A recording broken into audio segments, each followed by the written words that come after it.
Oke, kita masuk ke teorema homomorfisme yang ketiga ya. Teorema homomorfisme yang ketiga.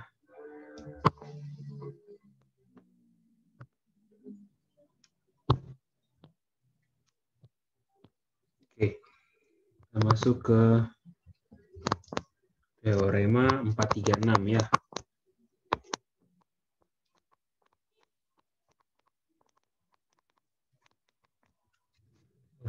Yang ketiga, yang pertama kita punya, misalkan kita punya V itu dari R ke R aksen itu adalah homomorfisme ring pada. Lihat di situ dia ada bilang onto ya, onto itu maksudnya R onto R aksen. Nah itu pada ya, dengan kernel dari V dia sudah bilang adalah apa? K. Oke, terus I aksen itu ideal di R aksen. Terus dibentuk I yang adalah ini unsur-unsur di R yang petanya anggota I aksen. Nah,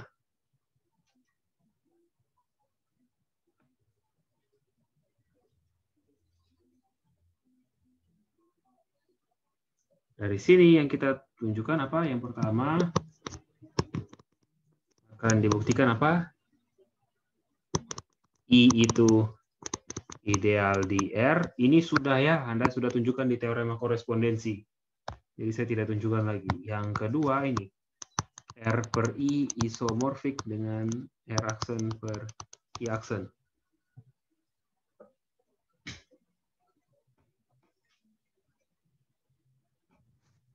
Dan yang ini.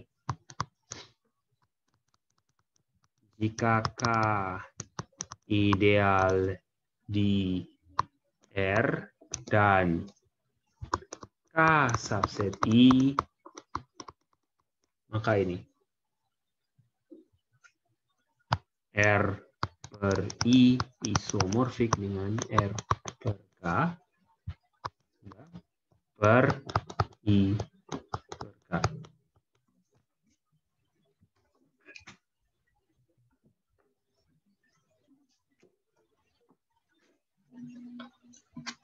Oke, kita mulai. Yang A sudah.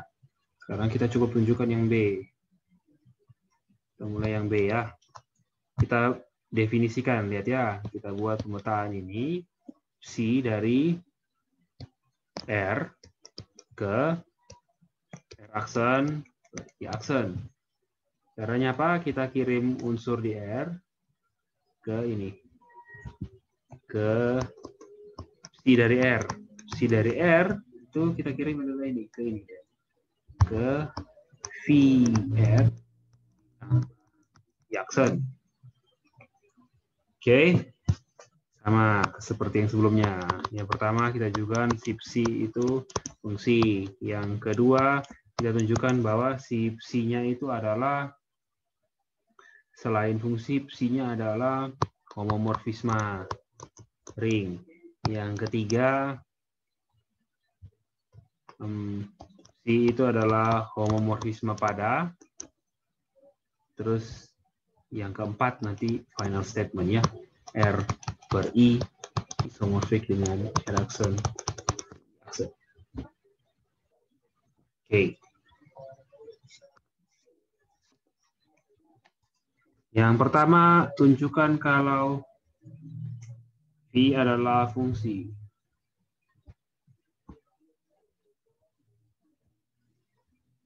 Kalau adalah fungsi, oke. Yang pertama, kita ambil sebarang XY anggota R dengan X sama dengan Y. Berarti apa? Ya, CX sama dengan apa? Ya, VX ditambah I aksen. Lihat ya. Terus, lihat ya, karena X sama dengan Y, ya. Ingat, V itu homomorfisme ring. Maka V dari X sama dengan V dari Y. Betul toh? Karena dia sudah homomorfisme ring, berarti dia sudah fungsi. Artinya apa? Berarti si X yang adalah Vx ditambah I aksen itu kan sama dengan apa? Vy tambah I aksen. Vy itu apa? Vy itu tambah I aksen apa? Ya, ini psi dari Y. Ya, di sini karena psi X sama dengan psi Y, psi itu adalah suatu fungsi. Satu beres.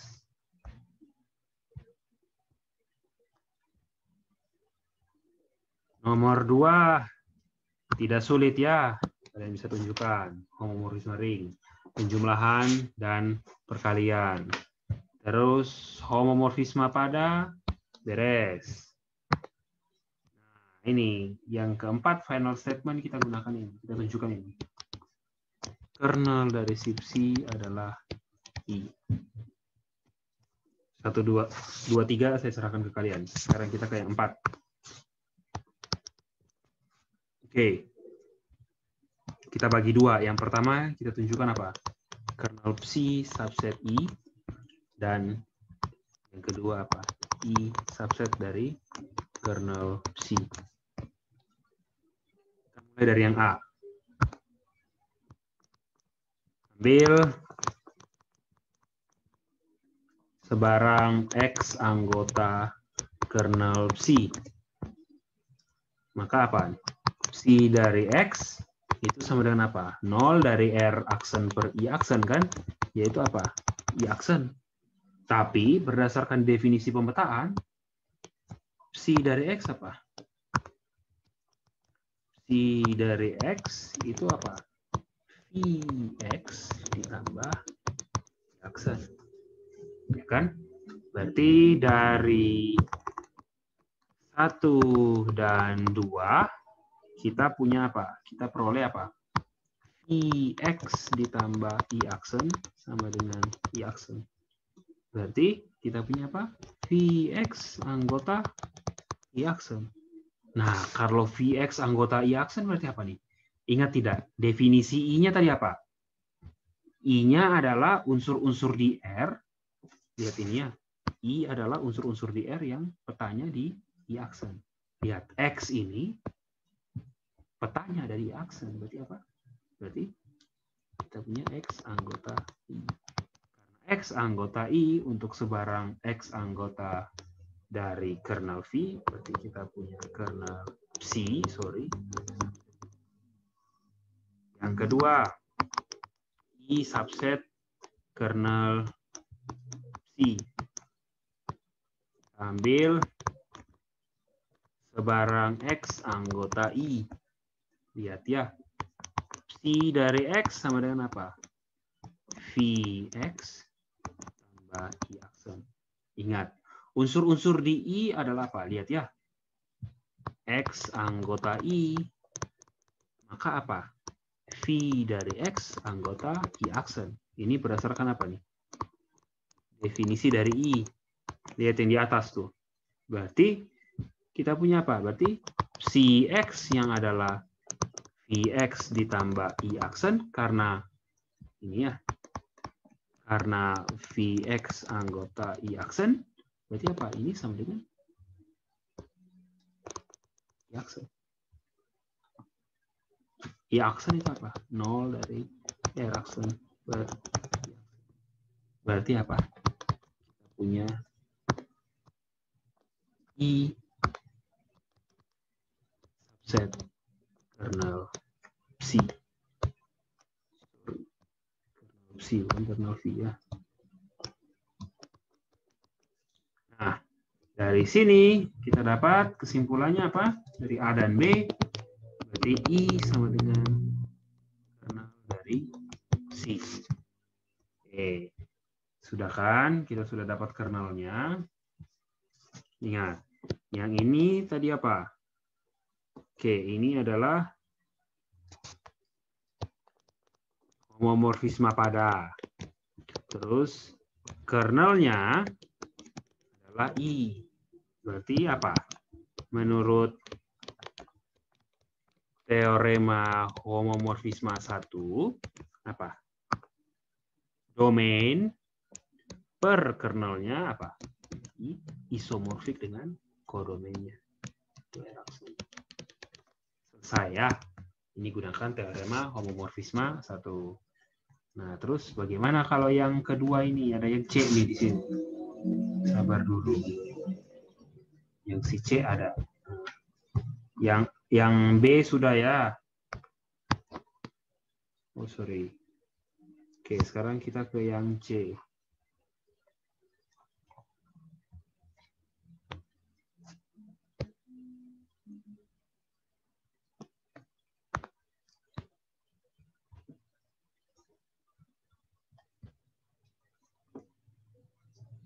Oke. Dibilang situ apa? Jika K itu ideal dari R dengan K subset I,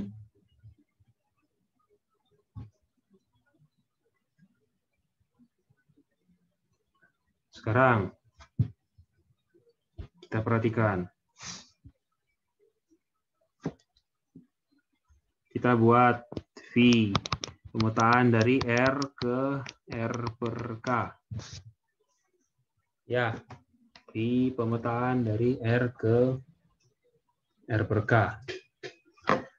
Pemetaannya bagaimana? Kita mengirim R di sini ke R, ke V dari R adalah apa? R ditambah K. Ya, yang satu I adalah fungsi beres ya, tidak susah. Yang kedua V adalah homomorfisme ring, juga tidak susah. Yang ketiga apa nih? Lihat ya, V ini apa nih? Homomorfisme pada kan? Atau sorry, V itu pada. V itu fungsi pada. Nah, V itu fungsi pada. Oke.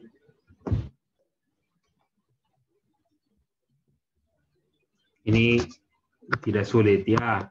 Tunjukkan yang ini. Nah, sekarang ini kita ikut saja seperti cara ini atas. Lihat. Dia bilang apa nih? K subset I. Ya kan? K subset I. Ingat. K itu ideal di R. Nah, lihat. Karena K subset I apa? K pasti apa? Ideal juga di I.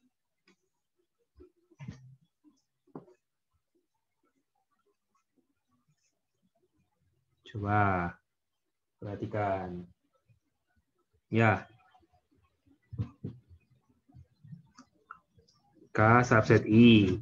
K ideal di R kan? Berarti K pasti ideal di I juga. Karena apa? K dengan operasi tambah, subgrup Abel di I. Ya.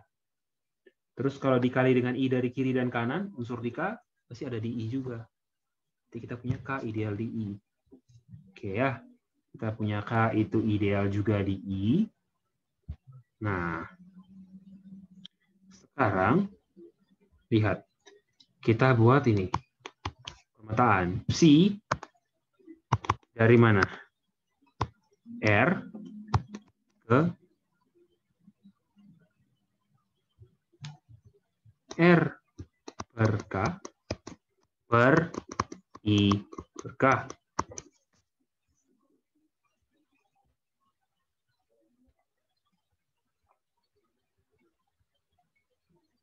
Oke, sebelum kita buat ini, lihat dulu ya. Lihat ya. I itu ideal di R. Gitu ya, I ideal di R. Oke. K subset I. Nah, perhatikan karena I ideal di R. Gitu ya.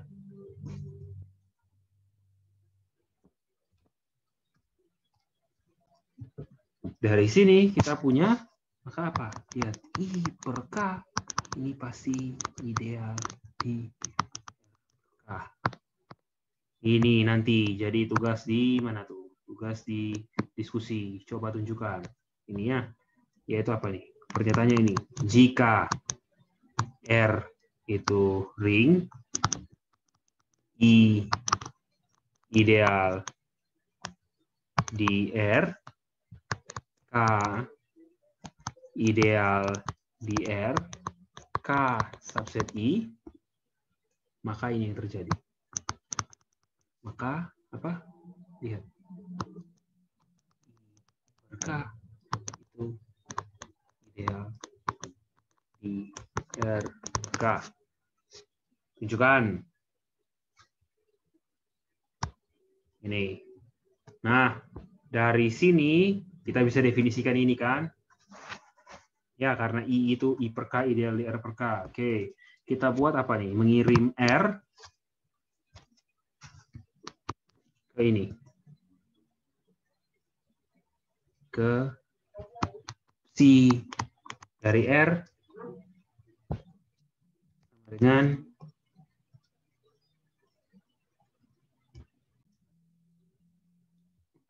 I dari R ditambah I per K. Ya kan, karena quotient-nya sama I per K. Ya, sudah ringnya ring quotient, di quotient lagi sama idealnya di ring quotient-nya. Lihat. Ya, pertama.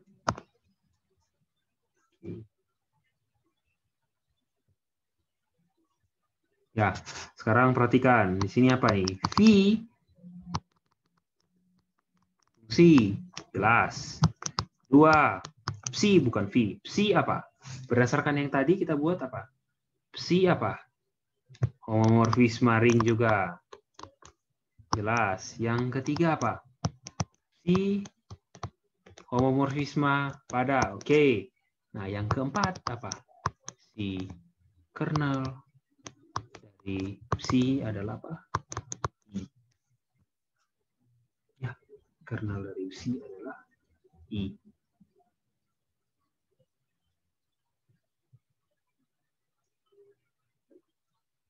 Nah, dari sini karena kernel dari psi I apa berarti? Tinggal kita gunakan apa? Teorema homomorfisme ring 1.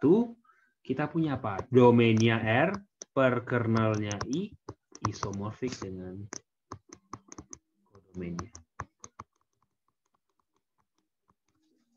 Seperti itu. Oke ya. Nah, itu berarti dari sini kita punya teorema homomorfisme ring 3 selesai. Maka kita masuk ke contoh. Kita akan bahas contoh. Kita coba lihat contoh ini ya. Contoh ini akan saya minta kalian untuk kalian kerjakan di diskusi. Contoh ini latihan soal. Ya, example ya, example nomor 4. Example nomor 4, halaman 143. Yang diminta apa yang pertama? Soalnya apa tuh? Misalkan R itu apa? Semua bilangan rasional, A per B, ya, di mana apa tuh? Bentuk tereduksi, gitu ya, di mana, lihat ya, di mana denominatornya, atau dalam reduced form itu apa? Reduced form, bentuk tereduksi itu artinya apa? F, PB dari A dan B itu 1. Jadi jangan begini, kita tahu apa? 2/8 kan sama dengan 1/4 ya. Tapi yang masuk di sini adalah 1/4. Karena FPB dari 2 dan 8 adalah 2. Gitu ya. Jadi sudah yang bentuk tereduksi. Sudah yang kalian sudah bagi pembilang dan penyebutnya sampai sudah tidak bisa lagi dibagi. Nah, A per B di mana FPB-nya 1, A dan B-nya bilangan bulat, B-nya tidak 0, dan R itu ada tambah lagi apa dibilang? Dibilang denominator itu berarti apa? Penyebutnya. Ya, denominator itu apa? Are not divisible by P. Berarti tidak habis dibagi P. Berarti, dan untuk P suatu bilangan ya. R dengan ini. Dan yang saya mau kasih, saya kasih khusus. Dan apa? 5 tidak habis membagi B. Paham ya? 5 tidak, ini tanda tidak habis membagi ya. 5 tidak habis membagi B. Terus I itu adalah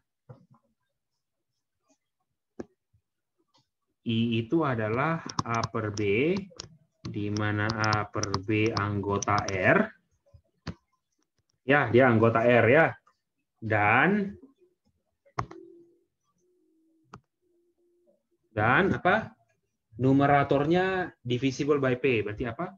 Berarti 5 habis membagi A. Nah, sekarang tunjukkan. Yang perlu kalian kerjakan apa? Tunjukkan I itu ideal R dan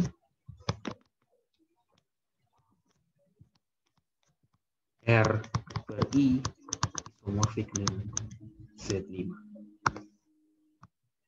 Kerjakan ini dan kerjakan yang tadi. Ini tugas diskusinya. Ini nomor 2 tugas diskusi, nomor 1 tugas diskusi tadi apa?